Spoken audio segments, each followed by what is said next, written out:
ছবির এই ব্যক্তিটি সম্পর্কে তোমরা অনেকেই হয়তো জানো না। তিনি হলেন রজার বেকন, যিনি একজন ইংলিশ ফিলোসফার। ওনার একটি উক্তি দিয়ে আমাদের আজকের ক্লাসটা শুরু করব। রজার বেকন বলেছিলেন, knowledge of language is the doorway to wisdom.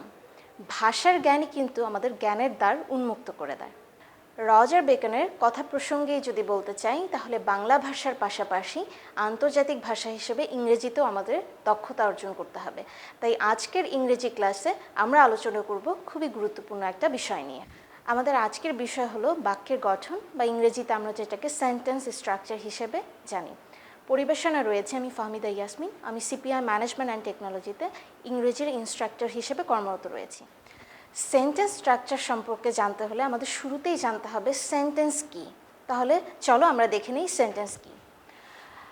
In simple terms, a sentence is a set of words that contain a subject and a predicate. খুব সহজ ভাষায় যদি বলতে চাই, তাহলে বাক্য গঠন করা হয় একটা সাবজেক্ট এবং প্রেডিকেট নিয়ে। তাহলে আমাদের জানতে হবে সাবজেক্ট কি এবং প্রেডিকেট কি। সাবজেক্ট হলো সেই বাক্যটা বা সেন্টেন্সটা কি নিয়ে তৈরি হয়েছে বা এর বিষয়বস্তু কি সেটা, এবং প্রেডিকেট হলো সেই বিষয়বস্তু সম্পর্কে ওই বাক্যে কি বলা হয়েছে সেটাকে আমরা বলছি প্রেডিকেট। এবং আমাদের এটাও মনে রাখতে হবে, the predicate always contains a verb. Sometimes in fact the predicate is only a verb. প্রেডিকেটে সবসময় একটা ভার্ব থাকতে হবে, এবং অনেক সময় অনেক সেন্টেন্সে আমরা দেখতে পাবো প্রেডিকেটটা শুধুমাত্র ভার্ব হিসেবেই সেখানে রয়েছে। আমরা যদি এখন এক্সাম্পল দেখি, তাহলে দেখতে পাবো আই অ্যাম ইটিং রাইস। আমরা যদি এই সেন্টেন্সে দেখি, তাহলে দেখব এখানে আই রয়েছে, যেটা হলো সাবজেক্ট। আমরা আগেই বলেছি একটা বাক্যের দুটি অংশ থাকে, একটা হলো সাবজেক্ট, একটা হলো প্রেডিকেট। তাহলে আমাদের এই সেন্টেন্সে আইটা হচ্ছে সাবজেক্ট, এবং এই যে বাকি অংশ অ্যাম ইটিং রাইস, এটাকে আমরা বলছি প্রেডিকেট। তাহলে আমরা একটু আগেই লক্ষ্য করেছি একটা প্রেডিকেট হতে হলে সেটাতে অবশ্যই ভার্ব থাকতে হবে। তাহলে এখানেও কিন্তু সেন্টেন্সে আমরা অ্যাম পেয়েছি, যেটা হলো একটা ভার্ব। আবার এ কথাটাও কিন্তু আমি উল্লেখ করেছি যে প্রেডিকেটে অনেক সময় দেখা যাবে একটা সেন্টেন্সে শুধুমাত্র একটা ভার্ব রয়েছে এবং সেটাকে আমরা প্রেডিকেট হিসেবে চিহ্নিত করতে পারছি। তাহলে আমাদের সেকেন্ড এক্সাম্পল যদি আমরা খেয়াল করি, জন রানস। এখানে কিন্তু জন রানস দুটো শব্দ দিয়ে একটা সেন্টেন্স তৈরি করা হয়েছে, এবং এটাও কিন্তু সেন্টেন্স। এখানে রানস আমরা উল্লেখ করতে পারি প্রেডিকেট হিসেবে। এবং এটাও আমাদের মনে রাখতে হবে, কোনো একটা সেন্টেন্স অবশ্যই সেটাকে সেন্টেন্স বলেই গণ্য করব যখন তা একটা সম্পূর্ণ অর্থ প্রকাশ করবে বা কমপ্লিট থট এক্সপ্রেস করবে। তাহলে এখানে আমরা যেমন সেকেন্ড এক্সাম্পলটা দেখেছি, জন রানস।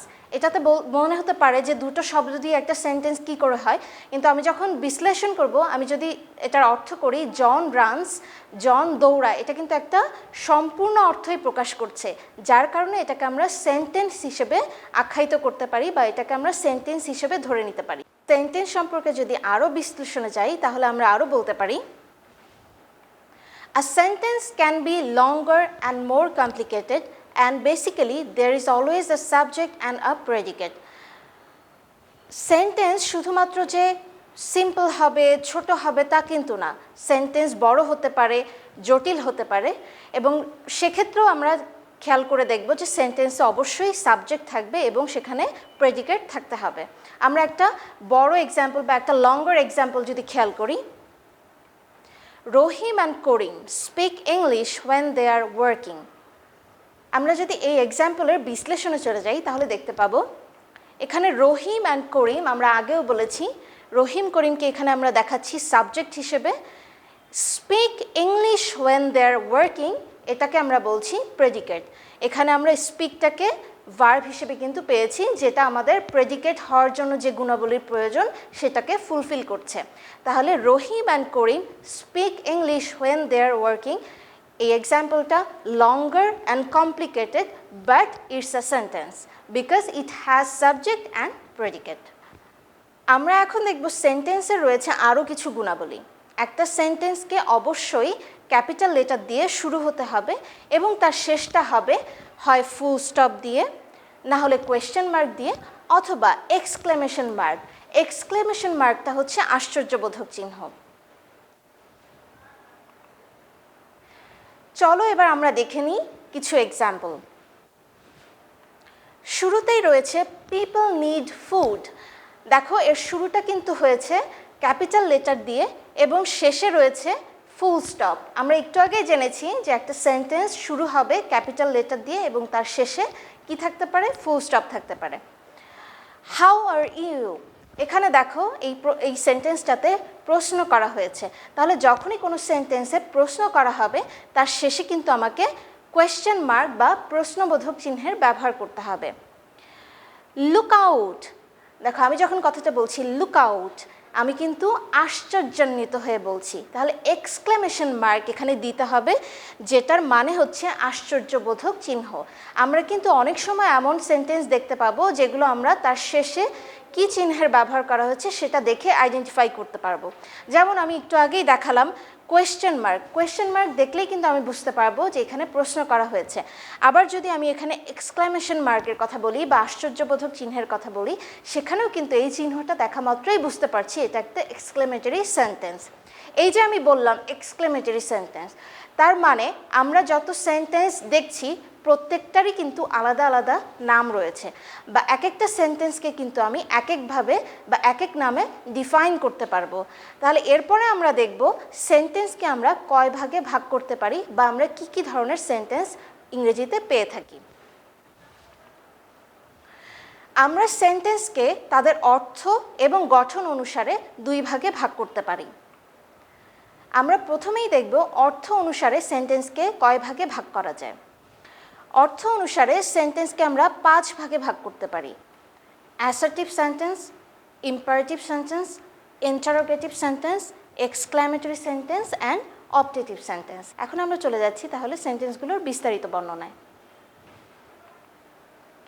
তাহলে আমাদের শুরুতেই চলে আসবে অ্যাসার্টিভ সেন্টেন্স। তাহলে চলো দেখে নেই অ্যাসার্টিভ সেন্টেন্স কি।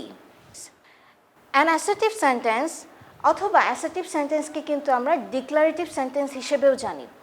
Simply expresses an opinion or feeling or makes a statement or describes things. In other words, it declares something. This type of sentence ends with a period.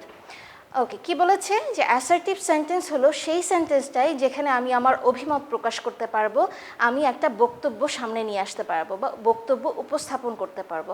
আবার এটাও বলেছে এখানে in other words it declares something, এটা কোনো কিছুর ঘোষণা দেয়।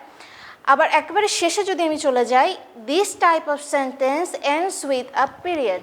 তোমাদের মনে আছে কিনা, একটু আগেই কিন্তু বলেছি আমরা এমন সেন্টেন্সের শেষে কিন্তু কি থাকবে, ফুল স্টপ থাকবে, কোয়েশ্চেন মার্ক থাকবে অথবা এক্সক্লেমেশন মার্ক থাকবে। তাহলে যখনই এই সাইনগুলো চেঞ্জ হয়ে যাবে তার সাথে সাথে কিন্তু সেন্টেন্সের প্যাটার্নও চেঞ্জ হয়ে যাবে বা সেটার নামও কিন্তু বদলে যাচ্ছে। তাহলে আমি যখন অ্যাসার্টিভ সেন্টেন্সের কথা বলছি, অ্যাসার্টিভ সেন্টেন্সের শেষে কিন্তু আমাদেরকে ফুল স্টপ ব্যবহার করতে হবে। চলো আমরা এখন এক্সাম্পলে চলে যাই। I want to be a good cricketer. এখানে আমি একটা স্টেটমেন্ট দিচ্ছি। আমি শুরুতেই কিন্তু বলেছি অ্যাসার্টিভ সেন্টেন্সে আমরা বক্তব্য সামনে উপস্থাপন করব বা আমি একটা বক্তব্য দিচ্ছি। আবার পরের এক্সাম্পল যদি দেখি, I am very happy today, আমি কিন্তু এখানে আবার আমার অনুভূতি প্রকাশ করছি বা আমার ফিলিং এক্সপ্রেস করছি।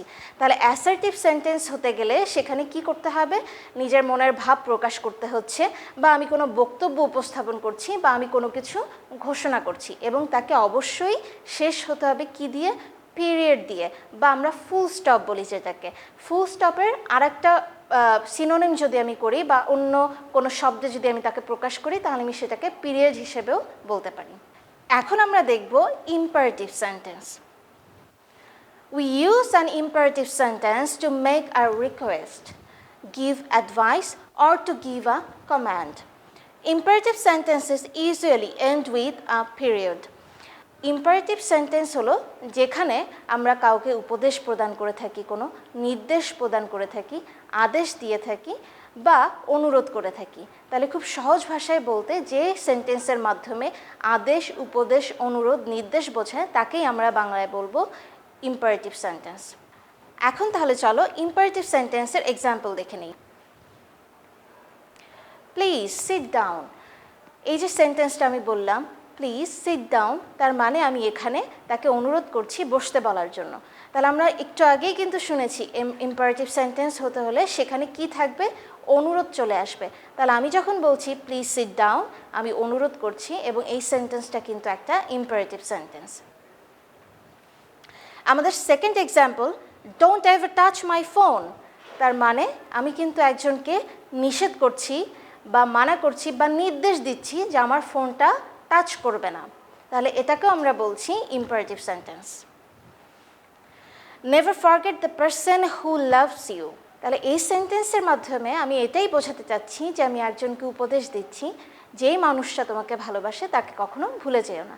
তাহলে এখানে যেহেতু উপদেশ এক্সপ্রেস করা হচ্ছে বা প্রকাশ পাচ্ছে, তাহলে এটাকেও আমরা বলবো ইম্পারেটিভ সেন্টেন্স। এবার আমরা দেখব ইন্টারোগেটিভ সেন্টেন্স কি। An interrogative sentence asks a question. Interrogative sentences must end with a note of interrogation or question mark. Interrogative sentence মানে হলো প্রশ্নবোধক বাক্য। প্রশ্নবোধক বাক্যে অবশ্যই একটা প্রশ্ন করতে হবে বা প্রশ্ন থাকতে হবে, এবং এটাও মনে রাখতে হবে প্রশ্নবোধক বাক্যগুলো শেষে আমাদেরকে ইন্টারোগেশন মার্ক বা কোয়েশ্চেন মার্কের ব্যবহার করতে হবে বা প্রশ্নবোধক চিহ্নের ব্যবহার করতে হবে। চলো দেখে নেই example. When are you going to submit your assignment? কখন তোমরা তোমাদের অ্যাসাইনমেন্ট সাবমিট করবে? আমি কিন্তু এখানে একটা প্রশ্ন করেছি এবং শেষে কিন্তু আমি প্রশ্নবোধক চিহ্নেরও ব্যবহার করেছি। এটা মনে রাখতে হবে, যখনই তুমি শেষে প্রশ্নবোধক চিহ্ন না ব্যবহার করে যদি পিরিয়ড বা ফুল স্টপ ব্যবহার করো, তাহলে কিন্তু সেটা একটা স্টেটমেন্ট হবে, সেটা কিন্তু কোনো প্রশ্ন হবে না। যতই তুমি সেখানে প্রশ্ন লিখো না কেন, সেই চিহ্নের ব্যবহারই কিন্তু তোমাকে দেখিয়ে দিবে বা মনে করিয়ে দিবে যে এটা একটা প্রশ্নবোধক বাক্য। Do you know him? তুমি কি তাকে চেনো? এখানেও কিন্তু আমি প্রশ্ন করেছি এবং প্রশ্নবোধক চিহ্নের ব্যবহার করেছি। তাহলে এই এক্সাম্পলটাকেও আমরা ইন্টারোগেটিভ সেন্টেন্সের এক্সাম্পল হিসেবেই ধরে নিতে পারি। এখন আমরা দেখব exclamatory sentence. An exclamatory sentence expresses overflow of emotions. These emotions can be of happiness, wonder, sorrow, anger, etc. Exclamatory সেন্টেন্সে আমাদের ভাবের বহিঃপ্রকাশ ঘটে থাকে। সেই বহিঃপ্রকাশ হতে পারে আনন্দ, কষ্ট, দুঃখ বা বেদনা। তাহলে এটা আমরা বলে নিতে পারি এক্সক্লেমেটরি সেন্টেন্সে আনন্দ, দুঃখ, কষ্ট, বেদনার বহিঃপ্রকাশ ঘটবে। চলো এবার দেখে নিই example. What a day it was. তাহলে এই সেন্টেন্সে কিন্তু তোমরা দেখতে পাচ্ছ আমি আনন্দের সাথে বা উচ্ছ্বাসের সাথেই বলছি হোয়াট আ ডে ইট ওয়াজ, কি সুন্দর একটা দিন। তাহলে যেই সেন্টেন্সে আনন্দ বা উচ্ছ্বাসের বহিঃপ্রকাশ ঘটবে সেটাকে অবশ্যই আমাদের এক্সক্লেমেটরি সেন্টেন্স হিসেবেই ধরে নিতে হবে। এখন আমরা দেখব অর্থের উপর ভিত্তি করে আমাদের সর্বশেষ যে ধরন রয়েছে সেন্টেন্সের, যেটার নাম হলো অপটেটিভ সেন্টেন্স। তাহলে চলো দেখে নিই অপটেটিভ সেন্টেন্স কি। Optative sentence is a grammatical category of mood which expresses wish, prayer, hope, desire, curse or etc. তাহলে অপটেটিভ সেন্টেন্স হলো সেন্টেন্সের একটা ধরন যা আমাদের প্রকাশ করবে কি প্রার্থনা, ইচ্ছা বা কারো সম্পর্কে ভালো কিছু বা মন্দ কিছু যেটাই হোক আশা করা।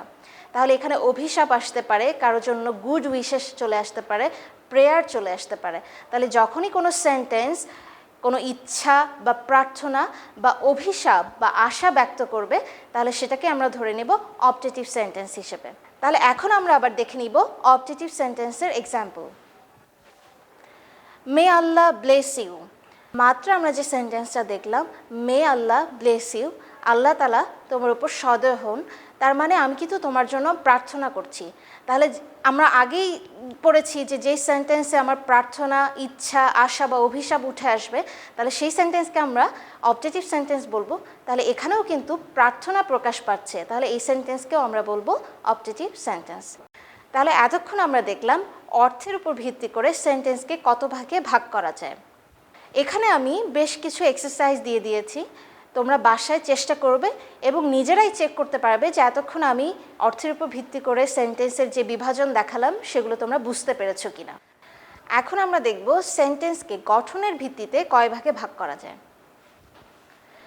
গঠনের ভিত্তিতে সেন্টেন্সকে আমরা 4 ভাগে ভাগ করতে পারি: simple sentence, complex sentence, compound sentence and compound complex sentence. এখন আমরা চলে যাব বিস্তারিততে। আমরা শুরুতেই দেখে নিব সিম্পল সেন্টেন্স স্ট্রাকচার।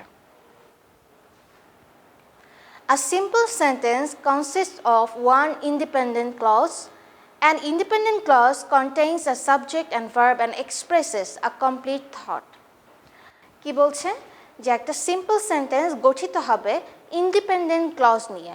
এখন ইন্ডিপেন্ডেন্ট ক্লজটা কি, বাংলায় যদি বলি সেটাকে খণ্ডবাক্য বলা হয়ে থাকে। ইন্ডিপেন্ডেন্ট ক্লজে অবশ্যই একটা সাবজেক্ট এবং ভার্ব থাকতে হবে এবং এটাকে একটা পূর্ণ অর্থ প্রকাশ করতে হবে। আমরা সরাসরি চলে যাচ্ছি উদাহরণে। I like coffee. Mary likes tea. খুব সহজ কথায় আমি কফি পছন্দ করি। আমি যদি এখানে সেন্টেন্সটাতে আবার খেয়াল করি, আই সাবজেক্ট, লাইক হচ্ছে ভার্ব, আই লাইক কফি, আমি কফি পছন্দ করি, পূর্ণ অর্থ প্রকাশ করছে। এটাকে কিন্তু তোমরা অনেকটা অ্যাসার্টিভ সেন্টেন্সের সাথেও ম্যাচ করতে পারো, তার গঠন কিন্তু অনেকটা একই রকম। এখন আমরা দেখব compound sentence structure. A compound sentence is two or more independent clauses joined by a conjunction or semicolon. Each of these clauses could form a sentence alone. তাহলে একটু আগে আমরা দেখেছিলাম সিম্পল সেন্টেন্স, যেখানে ব্যবহার হয়েছিল একটা স্বাধীন খণ্ডবাক্য বা ইন্ডিপেন্ডেন্ট ক্লজের। কম্পাউন্ড সেন্টেন্সে কিন্তু আমাদেরকে দুটি স্বাধীন বাক্য বা দুটি ইন্ডিপেন্ডেন্ট ক্লজের ব্যবহার করতে হবে। আবার অনেক ক্ষেত্রে দুই বা ততোধিক ইন্ডিপেন্ডেন্ট ক্লজের ব্যবহার হতে পারে। এবং এটাও আমাদের মনে রাখতে হবে, এই যে আমরা ইন্ডিপেন্ডেন্ট ক্লজের ব্যবহার করছি দুই বা ততোধিক কম্পাউন্ড সেন্টেন্সে, এরা কিন্তু নিজেরাও এক একটা স্বাধীন বাক্য, যাদেরকে আমরা সংযুক্ত করছি কোঅর্ডিনেটিং কনজাংশন বা সমন্বয়কারী কনজাংশনের মাধ্যমে। তাহলে এটা আমাদের মনে রাখতে হবে, দুটি স্বাধীন বাক্য, তার মানে তাদেরকে যদি আমি আলাদাভাবে লিখি তারা সম্পূর্ণ একটা অর্থ প্রকাশ করবে। আবার তাদেরকে যদি আমি কোঅর্ডিনেটিং কনজাংশনের মাধ্যমে একত্রিত করে একটা সেন্টেন্স লিখি বা কম্পাউন্ড সেন্টেন্স করি, সেখানেও কিন্তু তারা একটা পূর্ণ অর্থের প্রকাশ করবে। তাহলে এখন আমরা চলে যাব এক্সাম্পলে। I like coffee and Mary likes tea. তাহলে এই সেন্টেন্সে কি বলছি, আমি কফি পছন্দ করি, এটা একটা স্বাধীন বাক্য। মেরি চা পছন্দ করে, এটাও কিন্তু একটা স্বাধীন বাক্য। তাহলে আমরা কি করেছি, এই দুটা স্বাধীন বাক্যকে কিন্তু আমি মাঝে কি ব্যবহার করেছি, অ্যান্ড ব্যবহার করে একটা সেন্টেন্সে রূপান্তরিত করেছি বা একটা কম্পাউন্ড সেন্টেন্স তৈরি করেছি। তাহলে আমাদের এটাও মনে রাখতে হবে আমরা কোন কোন কোঅর্ডিনেটিং কনজাংশনগুলো ব্যবহার করে দুটো স্বাধীন বাক্যকে একটা বাক্যে রূপান্তরিত করতে পারবো। তাহলে চলো এখন দেখে নিই কোঅর্ডিনেটিং কনজাংশনগুলো কী কী। There are 7 coordinating conjunctions.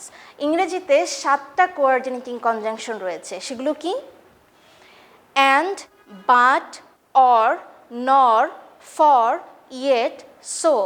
তাহলে যখনই তোমরা কোনো কম্পাউন্ড সেন্টেন্স তৈরি করবে, দুটা স্বাধীন বাক্য বা দুই বা ততোধিক স্বাধীন বাক্যকে একটা বাক্যে রূপান্তরিত করবে, তখন কিন্তু তোমাদেরকে অবশ্যই কোঅর্ডিনেটিং কনজাংশনের ব্যবহার সেখানে করতে হবে। এবং কোঅর্ডিনেটিং কনজাংশন মাত্রই আমরা দেখলাম ইংরেজিতে 7টা কোঅর্ডিনেটিং কনজাংশন রয়েছে। তাহলে এগুলোর ব্যবহার করেই কিন্তু আমাদেরকে কম্পাউন্ড সেন্টেন্স তৈরি করতে হবে। এখন আমরা দেখব complex sentence structure. A complex sentence consists of an independent clause plus a dependent clause. A dependent clause starts with a subordinating conjunction or a relative pronoun and contains a subject and a verb but does not express the complete thought.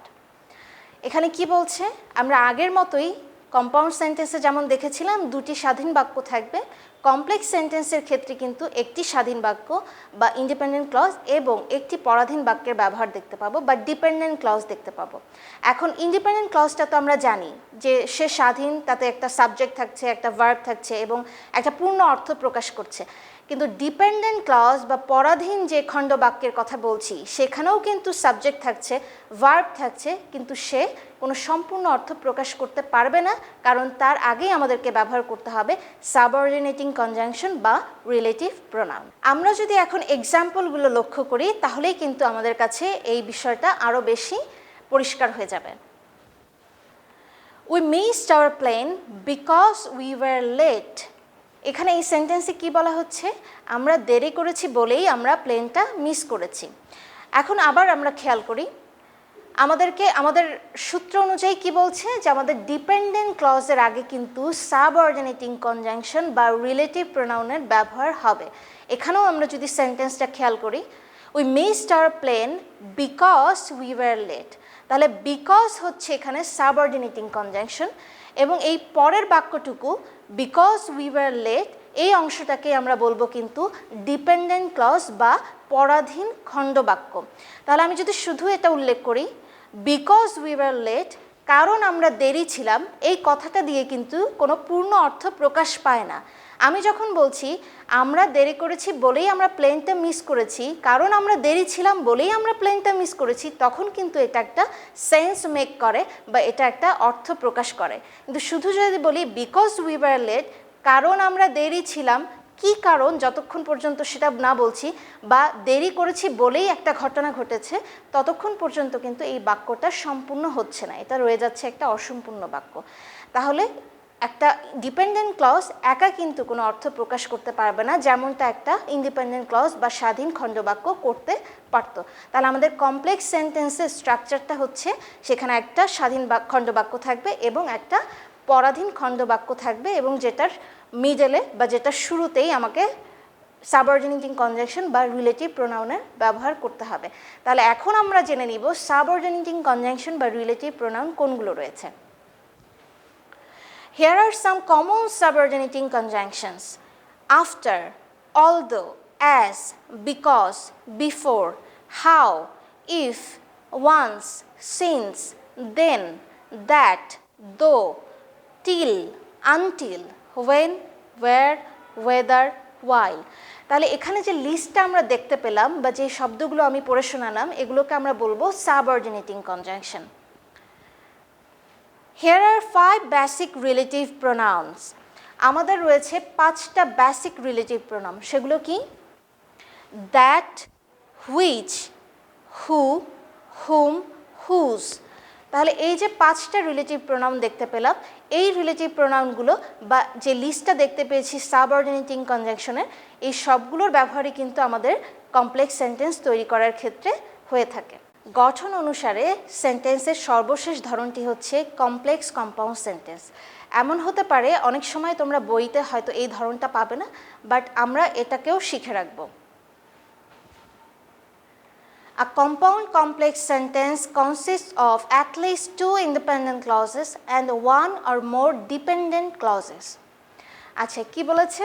আমরা কিন্তু simple সেন্টেন্সে দেখেছিলাম একটা independent ক্লজের ব্যবহার, আমরা compound সেন্টেন্সে দেখেছিলাম 2টা ইন্ডিপেন্ডেন্ট ক্লজের ব্যবহার, আমরা কমপ্লেক্স সেন্টেন্সে দেখেছি একটা ইন্ডিপেন্ডেন্ট ক্লজ এবং একটা ডিপেন্ডেন্ট ক্লজের ব্যবহার, এবং এই যে আমরা শেষের ধরনটা এখন দেখতে যাব কমপ্লেক্স কম্পাউন্ড সেন্টেন্স স্ট্রাকচার, সেখানে আমরা দেখতে পাবো কমপক্ষে 2টা স্বাধীন খণ্ডবাক্যের ব্যবহার বা ইন্ডিপেন্ডেন্ট ক্লজের ব্যবহার এবং এক বা একাধিক ডিপেন্ডেন্ট ক্লজের ব্যবহার। চলো চলে যাচ্ছি এক্সাম্পলে। John did not come because he was ill, so Mary was not happy. এই সেন্টেন্সে কি বলছে? জন আসেনি কারণ সে অসুস্থ, তাই মেরি অখুশি। এখন আমরা যদি এই সেন্টেন্সটাকে বিশ্লেষণ করি, জন ডিড নট কাম, জন আসেনি, একটা স্বাধীন বাক্য। বিকজ হি ওয়াজ ইল, কারণ সে অসুস্থ, এটা হচ্ছে ইন্ডিপেন্ডেন্ট ক্লজ বা পরাধীন বাক্য, খণ্ডবাক্য। Mary was not happy, Mary খুশি নয়, এটাও কিন্তু একটা স্বাধীন বাক্য। তাহলে আমরা যদি খেয়াল করি জন ডিড নট কাম, এটাও একটা পূর্ণ অর্থ প্রকাশ করছে। মেরি ওয়াজ নট হ্যাপি, এটাও কিন্তু একটা পূর্ণ অর্থ প্রকাশ করছে বা স্বাধীন খণ্ডবাক্য হিসেবে এখানে রয়েছে। কিন্তু আমি যখনই বলছি বিকজ হি ওয়াজ ইল, কারণ সে অসুস্থ, কি কারণে অসুস্থ বা অসুস্থ হওয়ার কারণে কি ঘটেছে, ওটা যতক্ষণ পর্যন্ত না বলছি, এটা কিন্তু একাই একটা পূর্ণ অর্থ প্রকাশ করতে পারছে না এই বাক্যটা। তাহলে আমাদের আরও একটা জিনিস মনে রাখতে হবে, আমরা যেমনটা কম্পাউন্ড সেন্টেন্সের ক্ষেত্রে পড়েছিলাম তখন কিন্তু আমরা দেখেছি 2টা ইন্ডিপেন্ডেন্ট ক্লজের ব্যবহার এবং সেখানে কোঅর্ডিনেটিং কনজাংশনের ব্যবহার করা হয়েছিল। তাহলে এখানেও কিন্তু সেম জিনিসটাই চলে আসবে, আমরা এখানে 2টা স্বাধীন বাক্যের ব্যবহার করছি, 2 independent clauses are used here, so এখানেও কিন্তু আমাকে কোঅর্ডিনেটিং কনজাংশনের ব্যবহার করতে হবে, যেমনটা এখানে করা হয়েছে সো। তাহলে জন ডিড নট কাম, এরপর আমরা ব্যবহার করেছি আমাদের রুল অনুযায়ী ডিপেন্ডেন্ট ক্লজের আগে কি বসবে, সাবঅর্ডিনেটিং কনজাংশন। এখানে বসেছে বিকজ হি ওয়াজ ইল। আর এখানেও যেহেতু মেরি ওয়াজ নট হ্যাপি একটা স্বাধীন বাক্য, দুইটা স্বাধীন বাক্যের ক্ষেত্রেও কিন্তু আমাদের কি ব্যবহার হয়ে থাকে, কোঅর্ডিনেটিং কনজাংশনের ব্যবহার হয়ে থাকে। এখানে সো হচ্ছে একটা কোঅর্ডিনেটিং কনজাংশন। তাহলে আমাদেরকে মনে রাখতে হবে আমরা যখন কম্পাউন্ড কমপ্লেক্স সেন্টেন্স তৈরি করছি সেখানে স্বাধীন বাক্য এবং পরাধীন বাক্যের সাথে আমাদেরকে কোঅর্ডিনেটিং কনজাংশন এবং সাবঅর্ডিনেটিং কনজাংশনের ব্যবহার করতে হবে। আমরা আরও মনে রাখবো a dependent clause is also called a subordinate clause। তাহলে ডিপেন্ডেন্ট ক্লজের আরও একটা নাম হলো subordinate clause. The above sentences are basic examples only. In some cases, other arrangements are possible. For example, a dependent clause can come before an independent clause. আমরা যেমনটা দেখলাম এখন পর্যন্ত যে উদাহরণগুলো আমরা পড়েছি, যে নিয়ম পড়েছি, আমরা সকল সেন্টেন্সে এক্স্যাক্টলি এই নিয়মটাই যে অ্যাপ্লাই করব বা এই নিয়ম মেনেই যে সব সেন্টেন্স হবে তা কিন্তু নয়। আমরা এমন অনেক এক্সেপশন দেখতে পাবো বা এমন অনেক ভিন্নতা দেখতে পাবো যেখানে হয়তো বা সেন্টেন্সের গঠন একটু অন্যরকম হতে পারে। যেমন এখানে আমরা দেখতে পাচ্ছি a dependent clause can come before an independent clause. আমরা যদি একটু ওপরের দিকে যাই, এখানে কিন্তু আমরা দেখেছি ডিপেন্ডেন্ট ক্লজের আগে ইন্ডিপেন্ডেন্ট ক্লজ বসেছে, কিন্তু আমরা এমন এক্সাম্পলও পাবো যেখানে ইন্ডিপেন্ডেন্ট ক্লজের আগেই ডিপেন্ডেন্ট ক্লজ কিন্তু ব্যবহার হয়েছে বা শুরুতেই ডিপেন্ডেন্ট ক্লজের ব্যবহার রয়েছে। আজ তাহলে আমাদের ক্লাস এ পর্যন্ত। আমাদের নেক্সট ক্লাসে আমরা আরও বিস্তারিত জানব। CPI Polytechnic